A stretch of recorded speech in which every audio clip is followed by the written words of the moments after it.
Thank you. So just in terms of the safeguarding, quick note, we want to let you know that this session is publicly accessible, and then the chat is also visible to everyone. So please be mindful of what you choose to share, including whether you introduce yourself or share any personal details.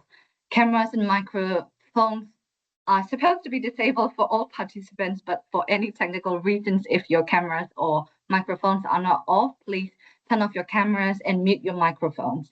You can also turn on live caption if that's going to be helpful for you.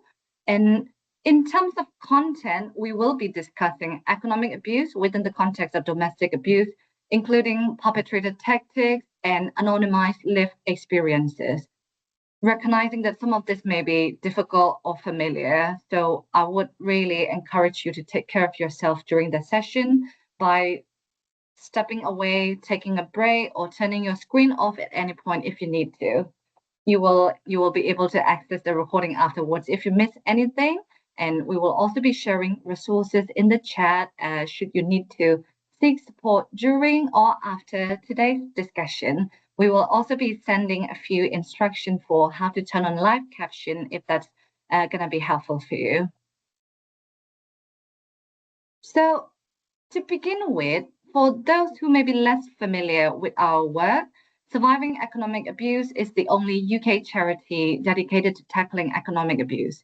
Everything we do as a charity is focused on raising awareness about how economic abuse operates, including through financial systems, access to resources, and everyday institutions that people rely on. Alongside raising awareness, we also focus on changing those systems in practice and working.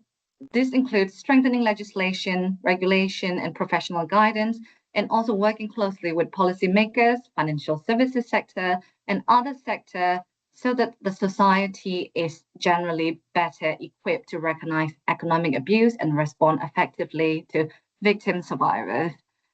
Today, I am joined by my colleagues, Sarah Darcy, Head of Advocacy and Communications, and also Deidre Cartwright, Senior Public Affairs and Policy Manager. Together, we will cover four main things. First of them is why tackling economic abuse is central to an effective VAWG strategy. And second, what commitments to tackle economic abuse are included in the strategy and where we think it could even go further. Thirdly, how Surviving Economic Abuse plans to support the delivery of the strategy in practice. And finally, we will also look at the actions that you can take following today's session. So this is the agenda for our discussion today, and I will now hand over to Sarah, who will start us off with an overview of economic abuse, the prevalence, and why tackling it must sit at the heart of the VAWG strategy. Sarah. Thank you so much for that introduction, Yen, and it's really lovely to see a few sort of familiar faces coming to the session, but also some new faces as well. So thank you so much for coming along. And I think just so that we're on the same page and understanding about what economic abuse is, I'm just going to give a really sort of brief introduction to economic abuse, which is a form of domestic abuse that is when an abuser uses money, but also economic resources. So thinking about employment, transport, housing, goods and services to control and create economic instability or dependency for a victim survivor. And this all contributes to basically trapping victim survivors in an abusive situation, but it also means that it often continues post-separation, which means that a survivor can really struggle to rebuild their lives free from economic abuse and also move forward to attain that sort of financial and economic stability. So we have worked really hard to get economic abuse named and defined in law through the Domestic Abuse Act for the first time. And this on the screen is a legal definition that really sort of encompasses victim survivors' lived experiences of economic abuse, that it's much more than about controlling the use of money. It also expands to looking at, how perpetrators control their ability to sort of access wider economic resources as well. It is now a criminal offence under the controlling or coercive behaviour offence.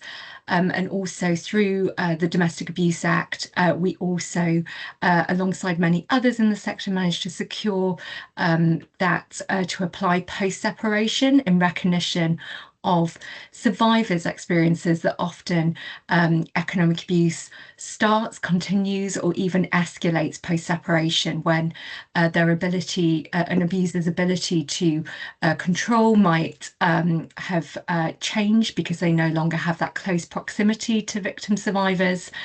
And so we really want to sort of make sure that that is at the heart of the VAWG strategy. And I would just say, in terms of how we kind of think about economic abuse, we define sort of three ways in which abusers use economic abuse. So tactics of restriction, which is when a perpetrator limits a victim survivor's access to money, work, or essentials. So they might stop their partner from working, steal their car keys, or make them count for every penny and provide receipts for an allowance that they might be given. But it also includes perpetrators exploiting a victim survivor's resources. So really sort of taking loans out of their name, forcing them to pay all of the bills, even the perpetrator's agreed share. And it might also extend to exploiting them in other ways, for example, by blackmailing them into giving them money, by threatening to share intimate images as well. And finally, it also includes sabotage as a tactic. So this is when a perpetrator might act in a way where they're deliberately trying to create financial instability. So that might be through damaging property, so smashing a mobile phone, but it might also include, withholding child support payments to cause emotional as well as economic harm post-separation. And it's also important just to recognise that, this is happening often alongside other forms of domestic abuse and in that context of coercive and controlling behaviour. And we found through our research that actually perpetrators often use this alongside threats of physical or sexual violence, and also threats to kill in some instances as well. So it really is about much more than just about controlling money. It's about the perpetrator exerting full control and power over the victim survivor. And in terms of, economic abuse, it is often a form of domestic abuse that's really overlooked, both in policy, but also in public awareness. So we know through our research that only 50% of the UK population have heard of the term economic abuse. But despite that, quite low awareness, we know it's happening at a significant scale. So our research shows that, and this was through a national representative survey with the organisation Ipsos, where we revealed that 4.2 million UK women experienced economic abuse from a current or former partner in the last 12 months alone. And it's really important to know that this form of abuse isn't sort of felt equally by all, although we know that economic abuse is experienced, it can happen to anyone. But we know that certain groups, particularly those who face multiple structural disadvantages or inequalities are more likely to experience it and experience the most harmful impacts. So this includes disabled women, women with insecure immigration status, Black, Asian and other racially marginalised women are twice as likely as white women to experience economic abuse. And we also know that younger women are also disproportionately affected as well. And in terms of the impact that this tactic of domestic abuse creates, so we know that through our research that survivors have told us that it was a real barrier to them being able to leave the abuser. So 1 in 4 victim survivors said the perpetrator's economic abuse is what prevented them from leaving that dangerous situation. And we also know that even when a survivor does manage to flee an abuser, they often face that ongoing abuse and also a lack of access to resources. Survivors are often fleeing with nothing but their own clothes on their back. And that is often, that lack of access to resources and the very real sort of impacts of homelessness and destitution is often a primary reason why survivors are forced to return to the abuser. And also, for those who do manage to stay fled, there's always those ongoing challenges to rebuilding their lives as well independently because of the ongoing abuse through legal, financial and other economic ties that the victim survivor might have to the abuser. We know through our work with victim survivors that abusers often use any means possible to continue the economic abuse post-separation. And I should also mention at this point that, all of our work and all of our insights are really built on survivors' lived experiences. So we work alongside the Expert by Experience group, who are a group of over 50 women with lived experience. And we've particularly worked with them to influence the government's policies. So obviously we worked really closely with them to influence the Domestic Abuse Act to ensure it reflected their lived experiences of economic abuse. But we've also continued that work. And I wanted to sort of share this example, which is the work we've been doing to influence the new government and their approach to their mission to halve violence against women and girls in a decade. And that really started through our work with the EEG, where we co-created our general election campaign. So that included co-producing this general election manifesto, which included victim survivors' priorities for change based on their experiences and what they felt was most pressing. And we've continued working alongside them as we've been working to influence the new government's VAWG strategy and really sort of grounding all of the evidence in that they've said are priorities for change to really make sure that the government puts tackling economic abuse at the heart of its violence against women and girls strategy, and really sort of made the argument that if you are to break this cycle of economic abuse that traps survivors with dangerous abusers, but also prevents them from rebuilding their lives free from abuse, that it's absolutely vital that it's reflective of victim survivors' lived experiences of economic abuse and introduces the solutions that they think are going to make the most difference to support them, but also to disrupt abusers and ultimately prevent economic abuse for good.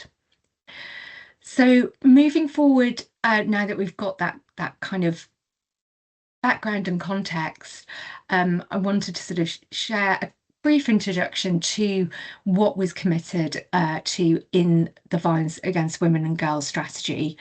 I think the really important thing for surviving economic abuse and the victim survivors that we work with is that for the first time, economic abuse was included in the government's VAWG strategy, and we were particularly pleased that it explicitly recognised that economic abuse traps victims in harmful relationships and creates barriers to rebuilding their lives.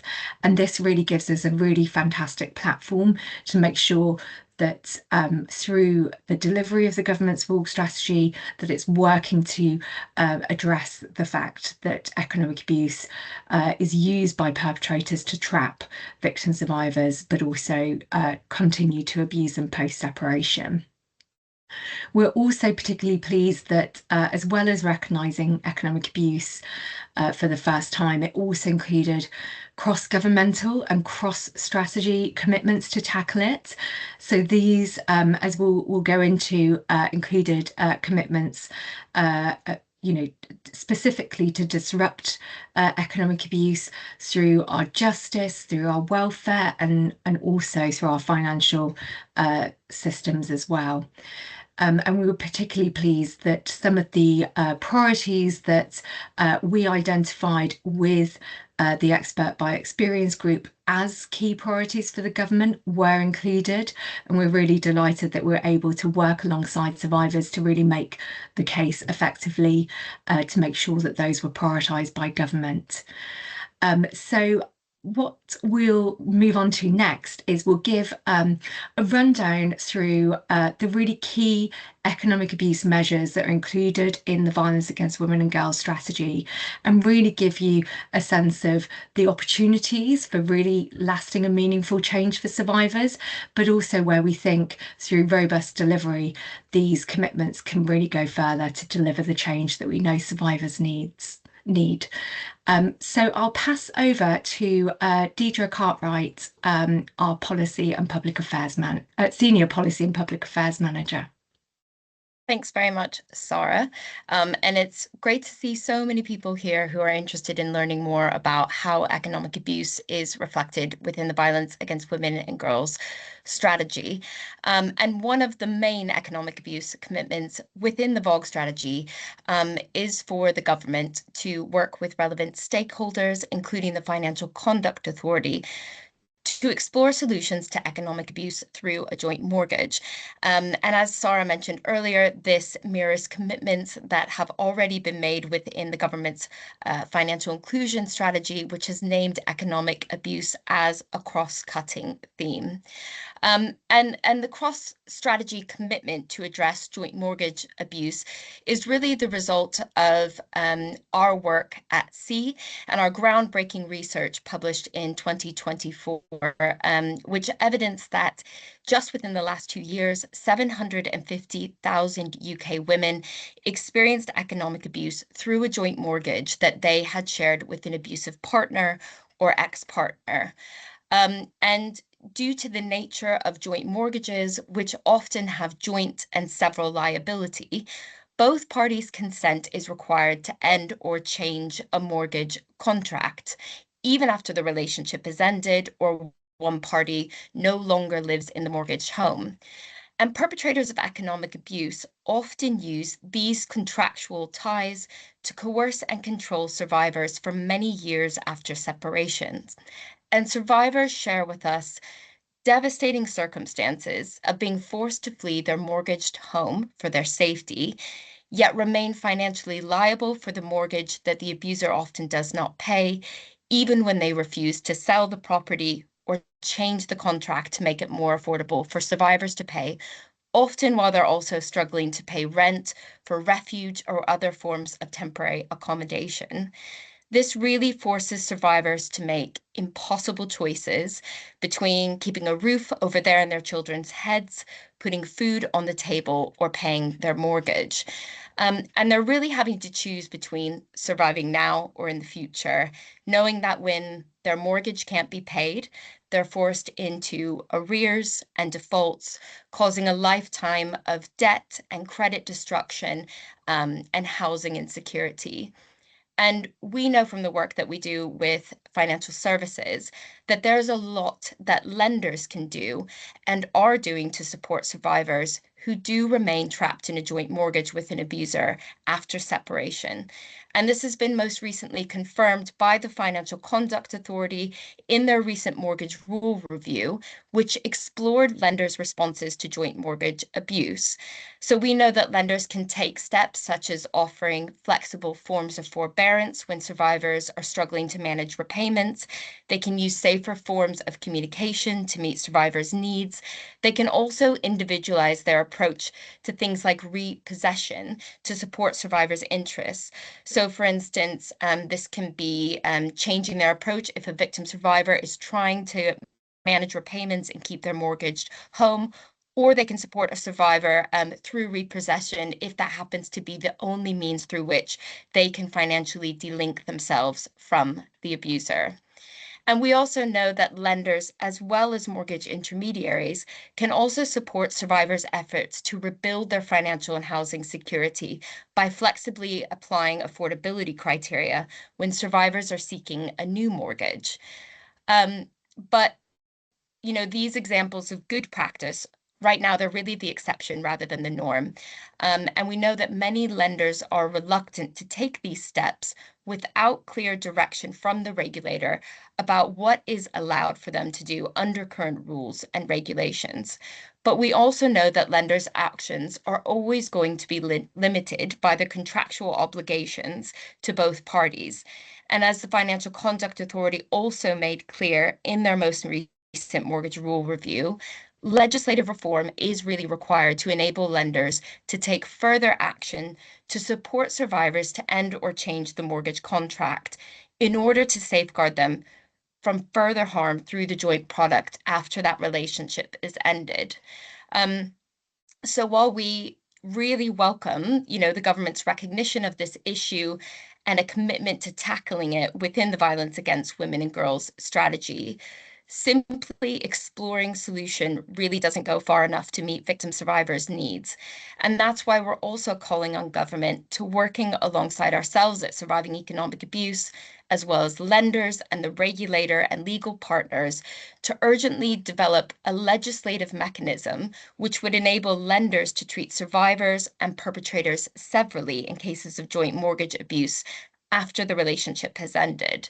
And we've also called on the Financial Conduct Authority to provide firms with clarity through guidance on the actions that they can take now under current rules and regulation to support survivors to achieve good outcomes while they remain on the joint mortgage with the abuser. Sarah, can you please go on to the next slide for me? Thank you. One of the main reasons that survivors remain trapped in a joint mortgage with an abuser for many years after separation is because they're often dependent on expensive, drawn out, and oftentimes inaccessible divorce and financial remedy proceedings to end the joint mortgage with an abusive ex-partner, a process that many survivors are forced to navigate without legal advice or representation, often due to inaccessibly high legal aid means thresholds and a deficit of legal aid solicitors who are willing and able to represent survivors in these cases. And as a result of these failings, divorce and financial remedy proceedings have become a playground for domestic abusers who are able to manipulate proceedings and outcomes to cause victim survivors maximum harm and deny them their fair share of money and assets upon separation that they are dependent on to rebuild their lives. Even more, the impact of economic abuse is rarely considered when determining a fair outcome for survivors through separation. And for cohabiting survivors in England and Wales who aren't married or in a civil partnership with the abuser, the barriers to safe separation and accessing their fair share of money and resources is even greater, as currently cohabiting couples have no legal means to separate money and assets based on their relationship status. And this forces cohabiting survivors into financial harm and precarity when they have no choice but to walk away from money and economic resources in order to safely leave an abuser. And for victim survivors who remain trapped in a joint asset with an abuser, such as a joint mortgage, they're first forced into further financial harm as they have no choice but to often rely on repossession as the only means to becoming financially delinked from the abuser. And this causes irreparable harm to their credit, locking them out of future lending and housing.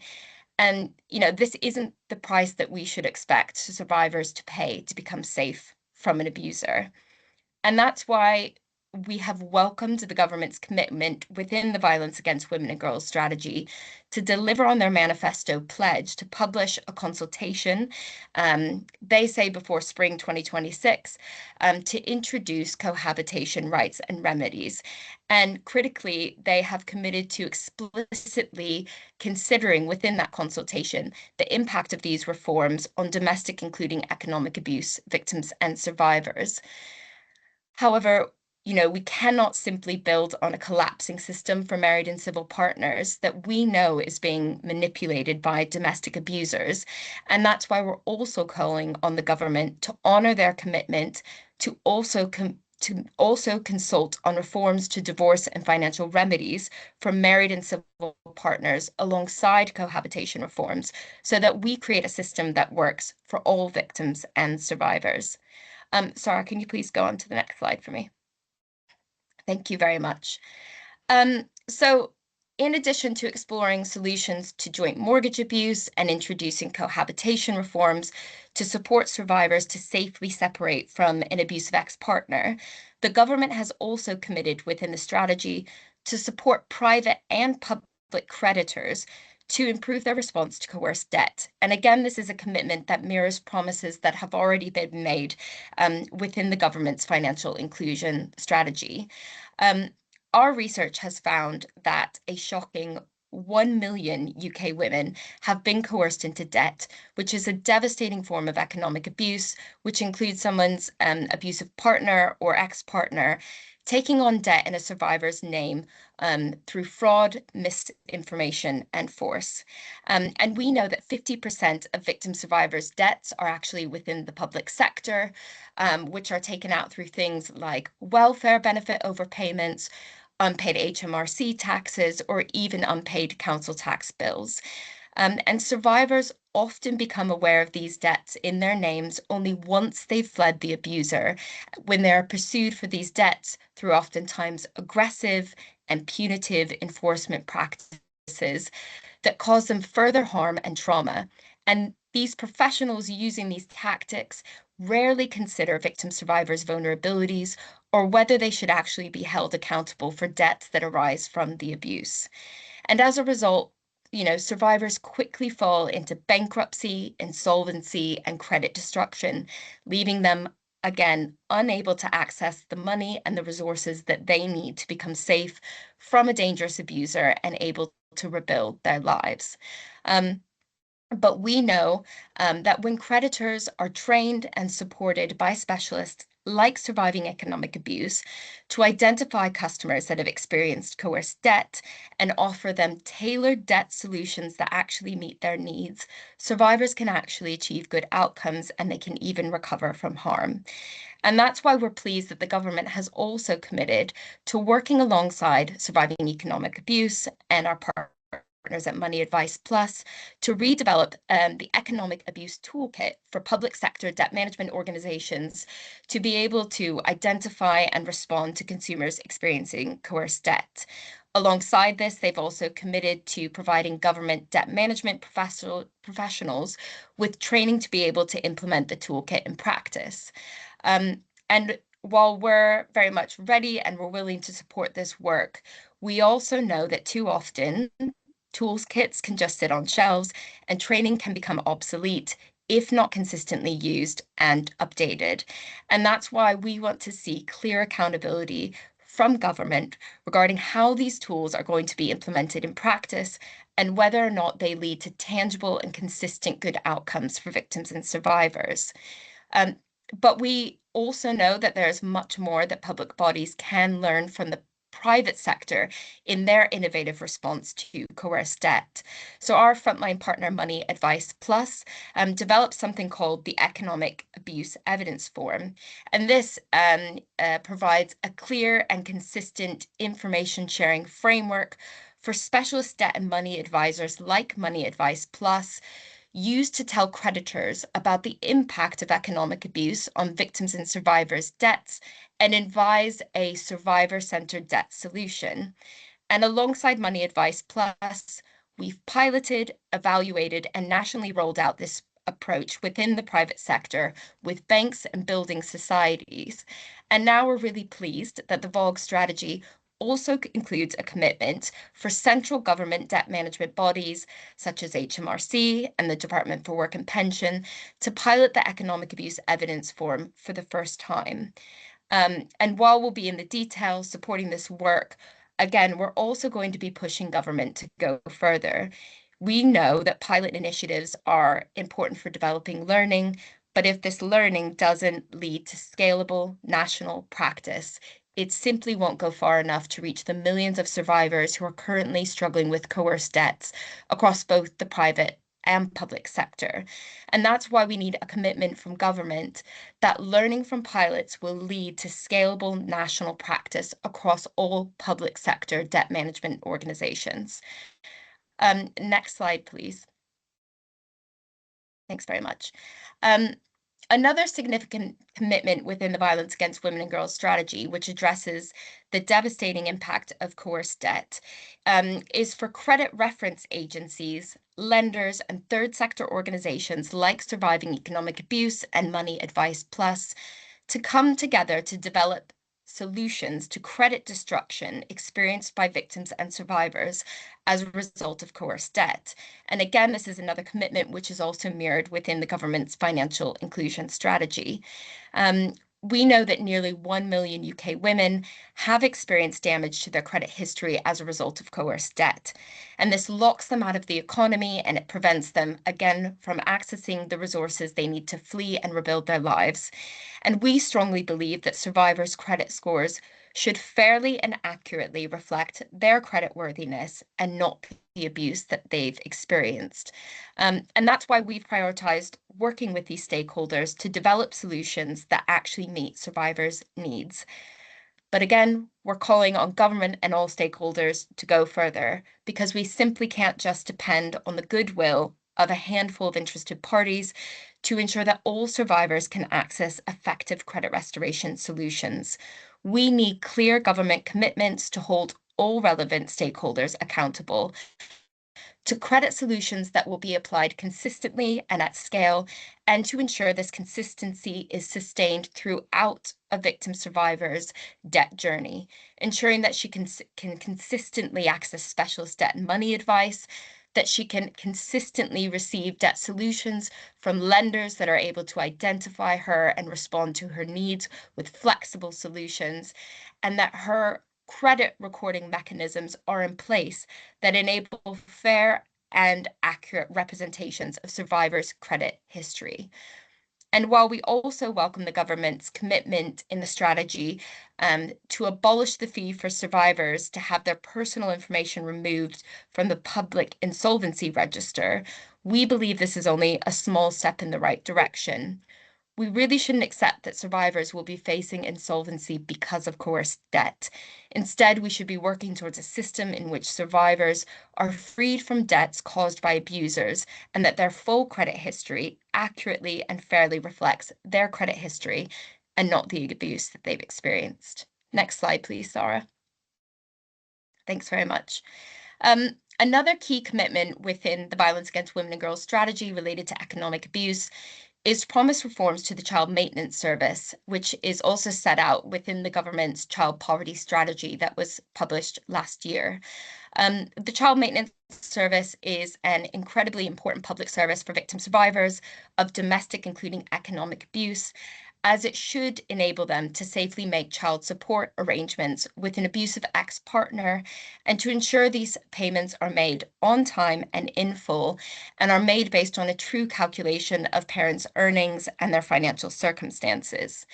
The vital need for services to work for survivors and their children is clear. Our research found that a staggering 1 in 10 UK women with children experienced a partner or ex-partner withholding or delaying child support payments despite being able to pay it. And when looking at survivors of economic abuse explicitly, this figure jumps to 34% of survivors with children. That's the equivalent of 1.4 million UK women with children under the age of 18 who are experiencing this form of economic abuse. And while the child maintenance service should be a safe public service to access when someone is experiencing this form of abuse, survivors tell us again and again that a child maintenance service is being weaponized by abusive ex-partners to perpetrate economic abuse and coercively control survivors, rather than offering a safe public service that is keeping children out of poverty. We welcome the government's recognition that non-payment of child support and non-disclosure of earnings is a form of domestic, including economic abuse, that must be addressed through the Violence Against Women and Girls strategy. And we also welcome the commitments within the strategy to streamline the child maintenance service by ensuring all parents can access the collect and pay service, so that all parents will be supported to calculate how much they owe, safely transfer these payments, and can also quickly access enforcement actions in cases of non-payment. However, these promised reforms require legislative change, which we advise must come much sooner to ensure children get the support that they desperately need and are entitled to. And survivors are clear that these reforms don't go far enough to ensure children get the support they need and entitled to. And that's why survivors are calling on 3 key areas of reform to the child maintenance service that goes beyond the commitments that they have made. Firstly, they're calling for improved access to the child maintenance service for all parents by removing fees to use the collect and pay service, and ensuring survivors can remain on the service for as long as they need to safely make child support arrangements. Secondly, they're calling for improved enforcement of non-payment and non-compliance by asking the government to urgently bring forward necessary secondary legislation that will enable the government to implement promised administrative liability orders and to improve the definition of non-compliance, so that abusers can stop using compliance loopholes to get away with non-payment. And also, victim survivors are calling on government to remove the burden on victim survivors to prove non-payment and non-disclosure of earnings before that's investigated and enforced. And lastly, survivors are calling on the government to work with specialists like Surviving Economic Abuse, Women's Aid, and Gingerbread to equip the child maintenance service with specialist training and support to ensure they have the policies, the practices, and the tools in place to be able to identify and support the many victim survivors who need to access and safely use their services in order to get the support that their children deserve and are entitled to. And we're ready and we're willing to support the government to reform the child maintenance service to work for all families and vitally to ensure children get the support they need and deserve. So that's it from me. And I'm now going to hand back over to Sarah to share with you wider commitments within the Violence Against Women and Girls strategy that will have an impact on victim survivors of economic abuse, and our plan for holding government accountable to its ambitious strategy to have violence against women and girls in the next decade. Thank you very much. Thank you so much, Deidre. And I'm conscious somebody's asked us in the chat just if we can slow down, so I'll be really mindful of that moving into this next section. So as I said at the start, one particular group who is disproportionately affected by economic abuse are migrant survivors, and they also face some of the biggest barriers to actually accessing support to be able to flee an abuser. We know through our work with by and for organisations who support migrant survivors and also migrant victim survivors themselves, is that abusers often exploit migrant survivors' immigration status as a form of economic abuse. So this can include withholding their passports or visas. It can include allowing a survivor's visa to lapse or failing to meet sponsorship duties. It can also be around preventing or withholding information around their immigration status as well. And that obviously is a form of economic abuse, really traps migrant survivors with dangerous abusers because they're fearful that if they reach out for help, they will be deported or at risk of deportation.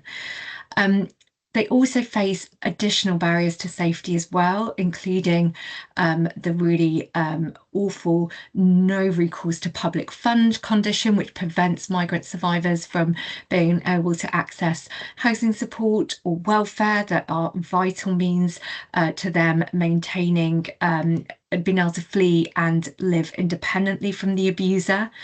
They also face exclusion from banking services. For example, immigration legislation means that banks are legally blocked from opening independent bank accounts for migrant survivors, which means obviously if you're trying to flee in an increasingly cashless society, it's just that extra hurdle to being able to safely escape.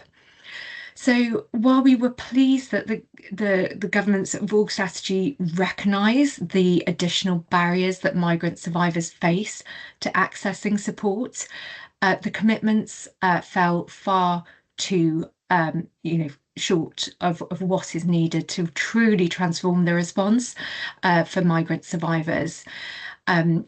In terms of the commitments that were made in the VAWG strategy, there was a commitment to introduce what the government has termed consent-based safeguards for information sharing between police and immigration enforcement. But we share, like many organisations, particularly by and for organisations, concerns that just asking migrant survivors' consent before sharing information with immigration enforcement isn't practical, given the power imbalances between the police and migrant survivors and them being able to advocate for their rights and what they want in that setting. So we absolutely are going to stand alongside by and for organisations in calling for a real robust firewall between statutory services and immigration enforcement, and that needs to be grounded in migrant survivors' lived experiences and be developed alongside experts by and for organisations. The other commitment that we welcomed in the VAWG strategy was the commitment to continue funding support for the Migrant Victims Scheme. This has been absolutely vital in ensuring some migrant victim survivors can access support as they're fleeing an abuser. But we absolutely need this to go further to really make a difference for more victim survivors who are experiencing barriers to safety. Alongside by and for organisations, we are urging for the government to abolish the no recourse to public funds condition for migrant victim survivors so that they can take those steps to safety by getting the support that they need.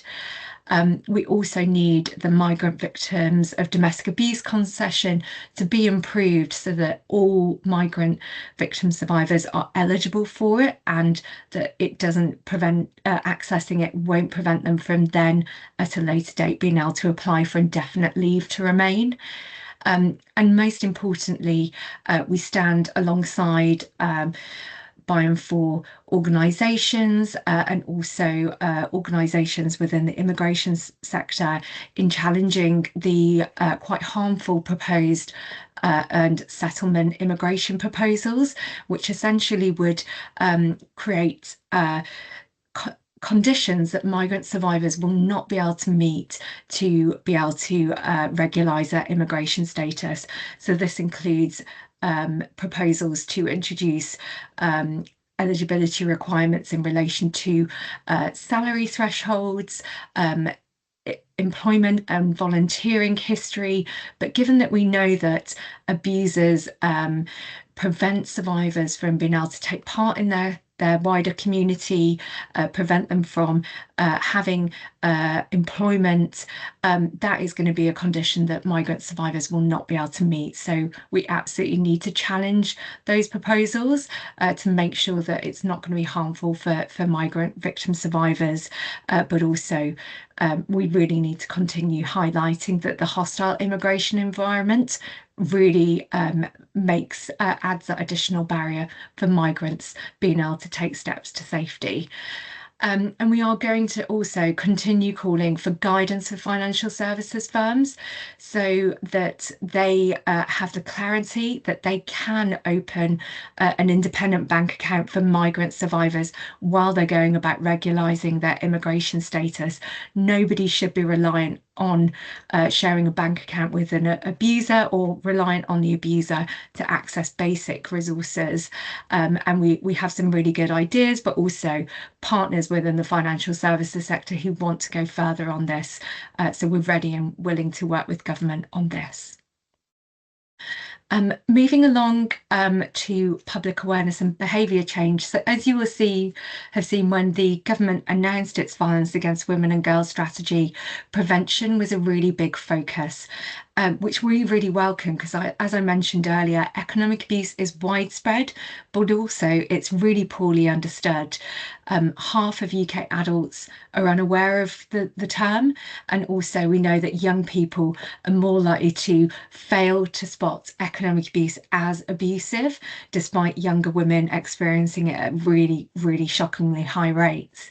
So it's absolutely vital that the VAWG strategy when they're making plans to do government-led public awareness campaigns and any behaviour change interventions, that it's really looking at how it can tackle economic abuse and particularly the kind of harmful behaviours and attitudes that we know underpin economic abuse, which is ultimately grounded in men's position within society and women's economic inequality, which reinforces that power imbalance that creates a context for economic abuse.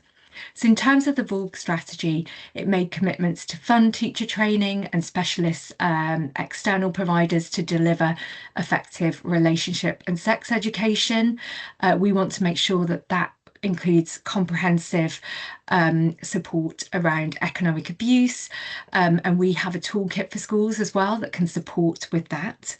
They also committed to commission research to better understand the drivers of VAWG and conduct behaviour change campaigns to shift it. We absolutely want to work with government to make sure that any social norm change research and initiatives are really grounded in how we can challenge misogyny and prevent economic abuse as well.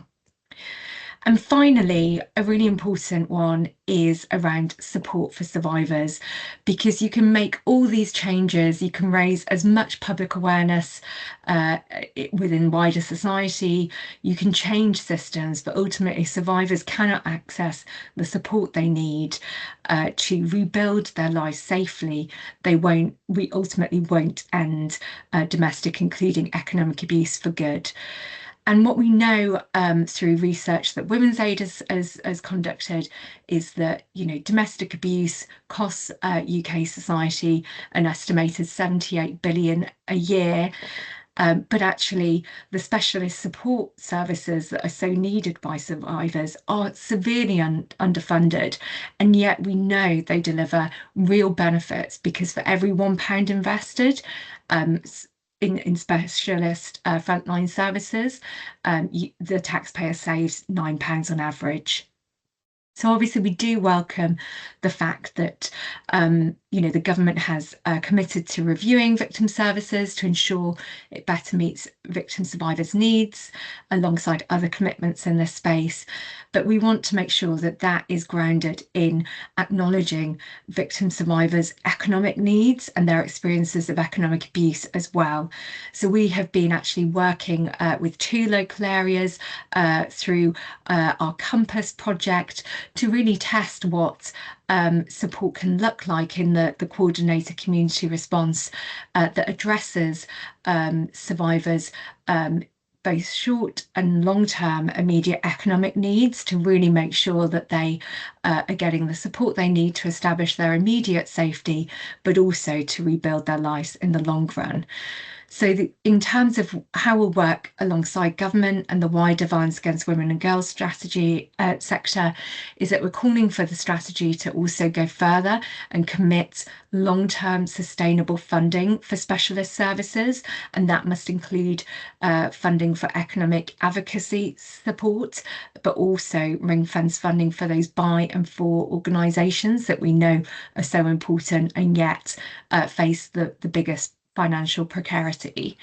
And we also want to work with government to look at the commissioning review to make sure it really recognises survivors' economic needs within that, and also to campaign for specialist economic advocacy support for all. And just to finish up before we go, we come to a close and open up to questions. Is that I want to sort of reflect that, while we've got these brilliant commitments within the government's VAWG strategy to tackle economic abuse and really try and address the challenges where perpetrators are trapping survivors in dangerous situations and continuing the abuse even after they've fled, is that we ultimately need accountability and around the delivery of this strategy, and we need that robust delivery alongside victim survivors and specialist organisations to ensure that it really drives the change that the sector, but also the government are committed to achieving, and that is to halve violence against women and girls in a decade. We want to make sure that any wider violence against women and girls strategy accountability framework also includes these economic abuse commitments, because there's a real risk that if you leave these commitments out of the accountability framework, we won't see the change that is needed to really sort of tackle economic abuse and break that cycle of economic abuse. And I would just say, in terms of the violence against women and girls sector, has created its proposed accountability framework that was a piece of work that was led by the End Violence Against Women and Girls coalition, and that really set out what the sector wants to see in terms of the government's accountability framework for the delivery of the VAWG strategy. And some of the key components of that are for it to be cross-departmental, with really clear delivery and accountability mechanisms across all those government departments that are reflected in the violence against women and girls strategy. It also needs to be underpinned by really strong governance, including meaningful involvement with victim survivors and specialist violence against women and girls organisations. And most importantly, we need transparent monitoring, reporting, and also evaluation of the delivery, of the impact that the strategy is driving, but also the spending commitments as well that underpin this. So thank you so much. I think we're coming to a close, so I'll hand over to Nyen for our final slide. Hi, thank you both, Sarah and Deidre, though I think that was really helpful in setting out how both the ambition of the strategy and what the delivery should look like or needs to look like in practice. So as you said, we will be coming to questions shortly, even though I am aware we are running out of time, so sorry about that. But if there is anything that has come up during the session, please do start adding them to the chat. and we would really welcome to hear your reflections or questions. But before we move into the question and answer session, I want to briefly highlight a few practical ways that you and your organizations can take this work forward. So firstly, you can book specialist economic abuse training through our website. We offer a range of high quality sessions that are tailored to different sectors and roles, designed to build practical understanding and respond effectively to economic abuse. And secondly, if you want to stay connected with our policy and influencing work, you can also join our mailing list and sign up to our newsletters. You can also follow us on social media. We're active on LinkedIn, Facebook, and Instagram, where we share updates, resources, and also digital campaigns that you can take part or even help amplify within your network. And finally, again, if you have any questions or ideas, or even if you would like to explore how we can maybe work together in the future as organizations, then please do reach out to our policy team. We would really welcome that conversation.